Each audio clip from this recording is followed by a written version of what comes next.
ji, Professor Bhimraya Maitri ji, Dr. Sandeep Pachpande ji, my friend Rahul Jain, Dr. Ravi Kumar Jain, the very eminent educationist institution builders are present here. I greet them on the occasion of the inaugural session of this conference presented by ISPERS and organized by FMA Digital under the banner of ASMA.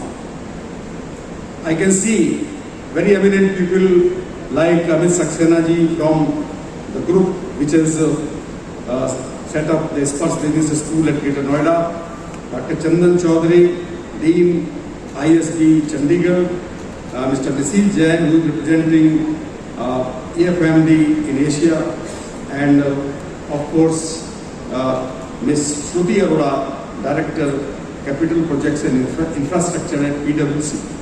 There are a couple of very bright directors and academicians who are present here.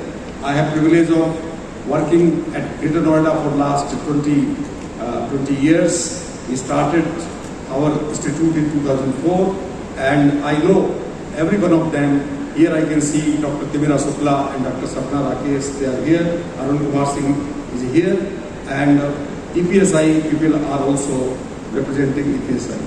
I would like to take just a few minutes to create a backdrop for the chief guest speech, and I would like to say that I can see the young faces are in majority in this hall, and they have to take this country and this planet for next 30-40 years ahead by contributing through the higher education which they are getting. So guys, take your education seriously, and higher education is the only vehicle which can transform the economy of a nation, which can transform this whole world. India, whatever India is today, in economy, in power, political power, in science, in all kinds of development, whatever is the success of India, it is because of the higher education. Our founding fathers of our republic thought about it. Our founding fathers thought about establishing IIMs in 60s. They have thought about IITs in 60s. Our freedom fighters have set up BA, Banaras Hindu University and other universities in various parts of India. So higher education, school education has taken its stride during last 75 years. We are looking towards the centenary of our independence, 25 years, more than 25 years ahead in year 2047. By 2047, how can we overcome all kinds of social problems in this planet? Higher education can provide the solution. Where are the sources of innovation in the world? Where you find the research is being done. Innovations are happening in universities and colleges around the world. Research and development is happening. Inventions are happening, and changes are very fast. You are in an era which is called exponential era, where the growth will be exponential in scientific development and innovation. I can give you one example. When the radio was invented, it must have taken more than 20 years to have 5 million subscriber or owner of radio. But recently when ChatGPT in last week of November was introduced, announced, within 4 or 5 days it has got 5 million subscribers. This is the speed of change.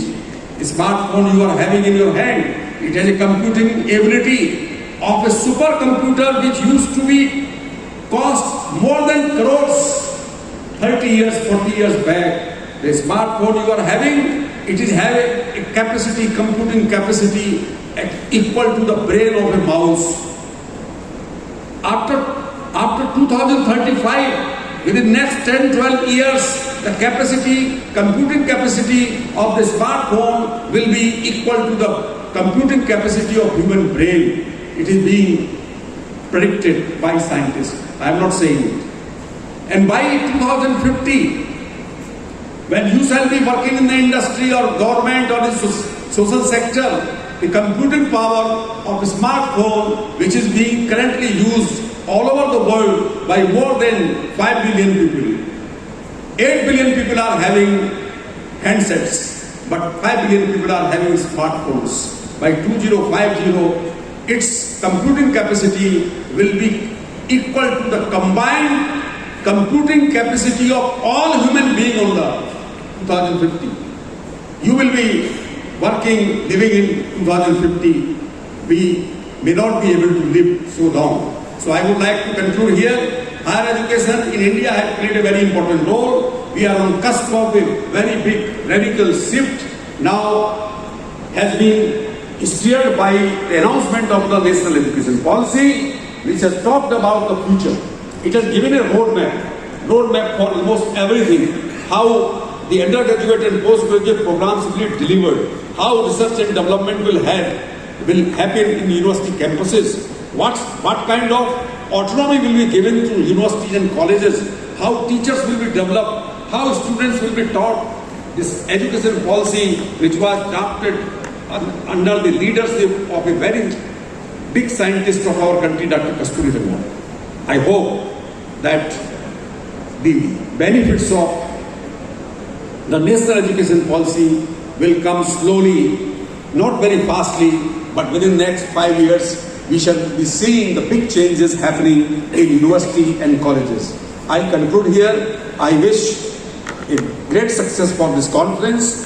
My compliments to ASMA, my compliments to SPARS team, and I look forward to listen speeches to be made by Dr. Bharat Bhaskar and Dr. Bhimrai Mehta. Thank you.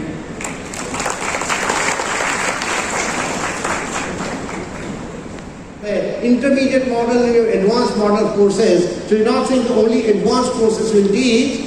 Preparatory statistics for MBA is our first course. So any business school student anywhere can appear, and the charges are as simple as that. If you don't want a certificate, then for free. So if your objective is to acquire the knowledge, take it for free. If you want to get a certificate, it's only 2,500 rupees. So whole idea is that you want to put out the best education available to each and every one of them. And I'm not talking about IIM Ahmedabad because I'm from IIM Ahmedabad. So is the various other institutes, like Prior Institute and other IIMs are also putting this kind of knowledge available for you. Engineering people, IITs through the SWAYAM portal have already done it for a long period of time. So on and on, all this education is available, and it is in your benefit that you look beyond your institute, look beyond your classroom, and get into this self-learning mode. And for the educators, look beyond the courses offered in your institute and adopt the credit transferability model and transfer those credits or allow them to have part of the degree courses attended from these environments. Because no institute in the country will be able to adapt immediately to all kind of technological courses and innovations which are coming.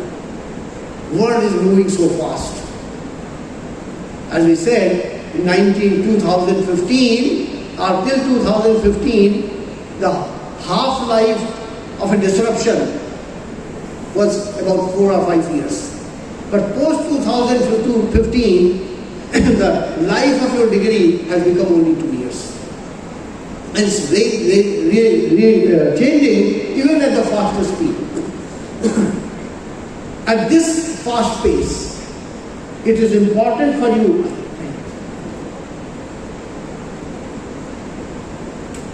at this fast pace, it's important for you to be able to adapt to that change. Newer courses or newer mechanisms, as I said, this is one part of the theoretical knowledge. The classes have to be more skill-oriented or practical in nature, and new education policy emphasizes that discovering about self is important. Discovering the universe, what it's all about, is also important. but most important is what you are able to do and how you are able to contribute. And contribution happens only you have certain skills in you. How do you achieve those skills? It's part of the new education policy, but you also need to learn and achieve many of those skills on your own, because there are many skill-oriented parallel environment or parallel education systems are getting created in the country. So, be a good communicator, acquire the theoretical framework of a knowledge, also acquire those skills, capability that these are my new skills which I am going to work with. Above all, even when you have all this, have the spirit of innovation in you. Think beyond. Think beyond what my current livelihood or job is going to be. Think what I can do for society. When you think of doing for society, you do better for yourself as well. These two things are intertwined. How can I work along with my colleagues and create something which is going to make society or make life easier for everyone? The moment you begin to put these thoughts together, the innovation begins to happen. Innovators come from the ground level or a ground working people, because they are working and looking at the problems of people and problems of society, and when they solve that problem, we call it a great innovation has happened. Look at the example of Uber. A great innovation. It was simply solving a problem at a conference like this. A huge conference happening in France. These two gentlemen come out of the conference at about 9:30 or 10 in night. Taxis are taken away by many people, and they are trying to hail the various taxis, and no taxis available for them. They waited for 2 hours before they could acquire a taxi. They saw the problem they faced and everybody around them faced. They said, why can't we have a simple application or a phone app which can integrate all the taxi inventory? Those people will find better match, and we will find an immediate transport service. Solving that simple problem has given rise to a new industry called Uber in India, Ola, and on and on. So we'll solve those problems around you. Last thing I would like to say, while doing all this, be ethical. There are shortcuts to life. Also be able to stand up and confront the problems or confront the problem creators. Not only be ethical about yourself, ensure the ethical practices are around you. I'll end with a simple story. There was a class, mythical story. Lord Shiva himself was teaching this class, and there were about 20 disciples, select few, which has been chosen to get education from Lord Shiva himself.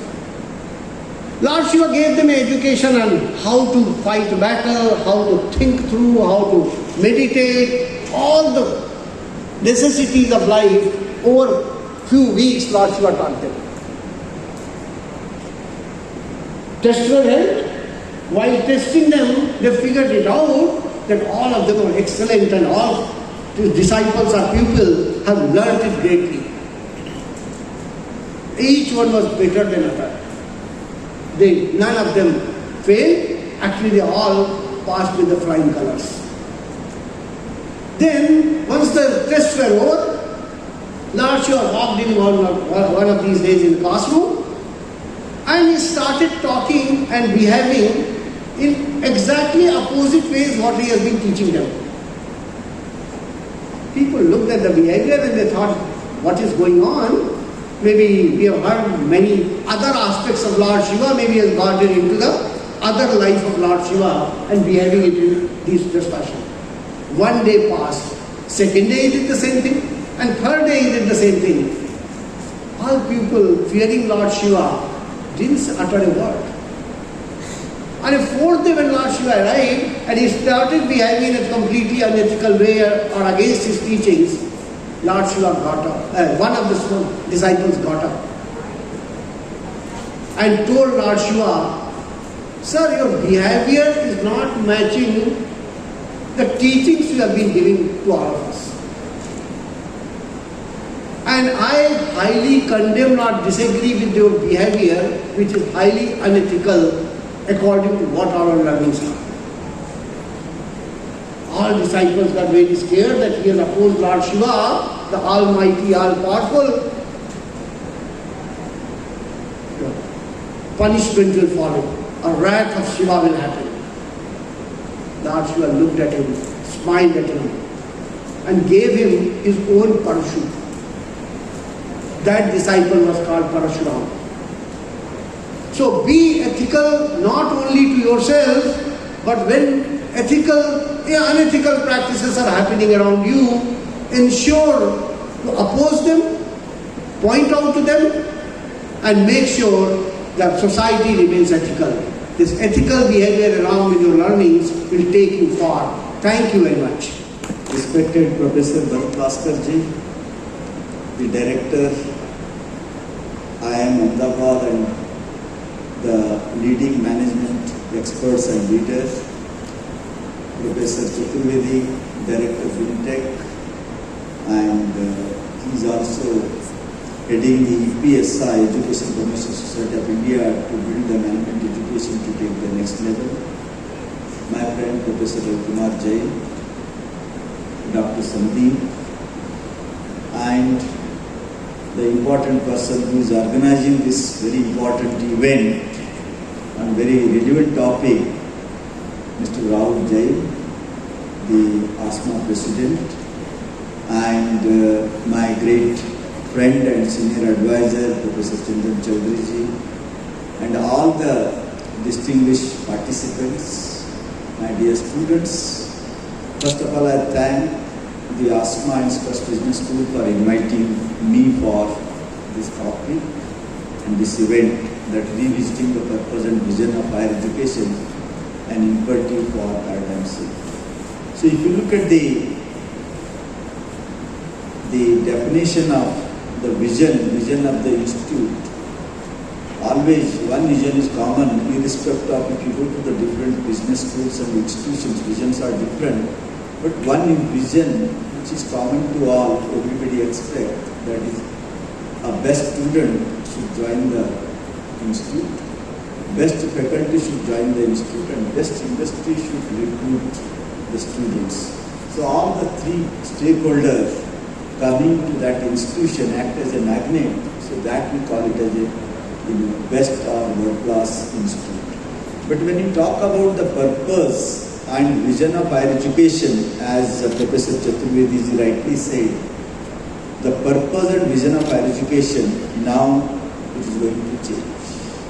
It is going to change with respect to National Education Policy 2020. NEP 2020, it talks about building a character and holistic human being to take care of all living beings. It also talks about global citizenship. It talks about not only global citizenship, it talks about learning to learn, self-learning.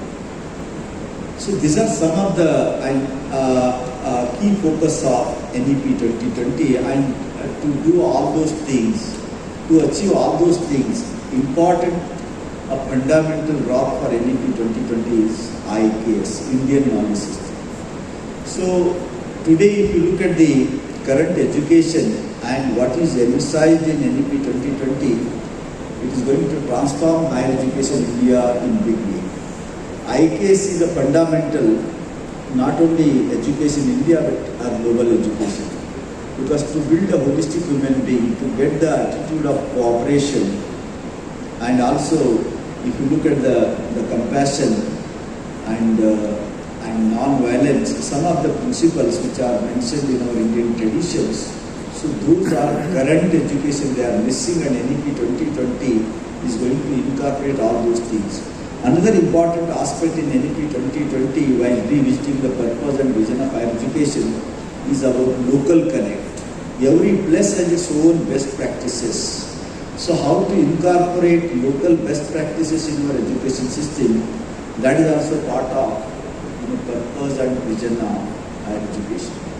So if you look at the today's changing world, today's disruptive world, our digital transformation is happening everywhere, So higher education institutions not about to keep quiet.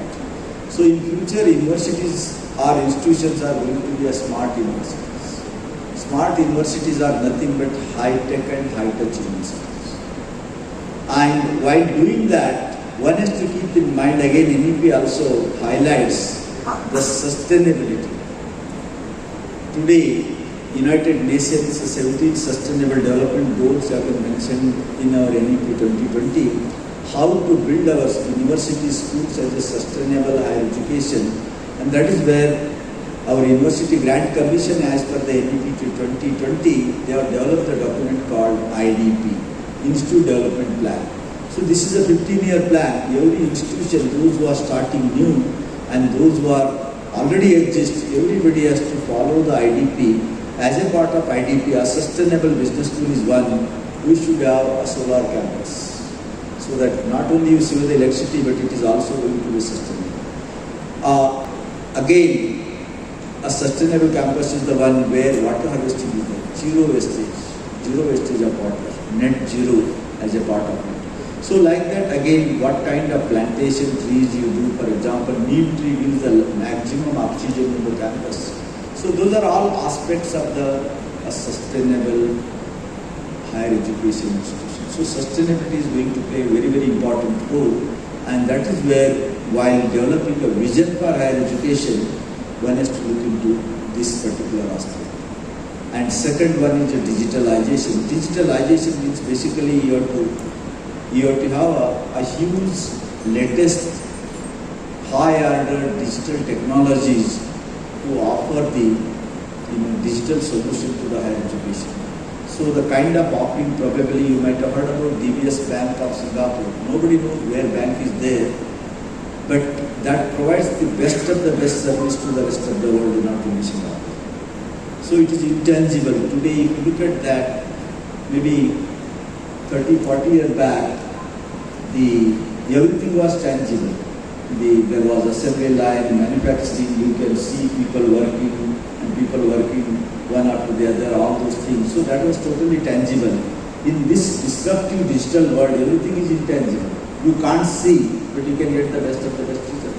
So that is going to be a part of the higher education institutions' vision. So that is where high-tech, high-touch come into picture. And apart from that, in future, I must say that all these boys and girls are lucky. You are going to get a lot of flexibility in your respective degree programs. There is a multiple entry, multiple exit, and a lot of opportunities to shift the branch from one branch to other branch, and also you can have a specialization in degree, not only many minor specialization and one major specialization. For example, you may be a mechanical engineer with minor in economics and again another minor in management. Like that, you can get into that. So those kind of agility is built into new education policy, and which is to be implemented already 2 years we have completed, and low-hanging fruits already institutions have worked on that. But another 13 to 15 years it is going to be implemented, and I am sure this particular topic, revisiting the purpose and vision of higher education, it is going to be a game changer. Not only in India, it is also going to be adopted in many countries which are friendly nations to the India. Already 2 lakh suggestions before implementation, before finalization draft NEP has come out, and everybody calls it as a mine because everybody's input has gone. And not only it is popular in India, it is going to be popular in the rest of the world, and maybe rest of the world is going to again use our Indian knowledge system as a foundation for their higher education institutions to develop the people and in alignment with the planet as well as the rest of the ecosystem. And probably you might have heard new term come as a ESG, environment, social and governance. So this is going to be a part and parcel of our higher education. But already ESG is term coined by Western world, but Indian tradition ESG was already there, but we never used to call it as ESG. I am sure this particular event sponsored by Spurs, organized by ASMA, is going to provide a lot of insights for all of us, I wish a grand success of this event, and once again I thank Rahul for inviting and organizing this event. Thank you.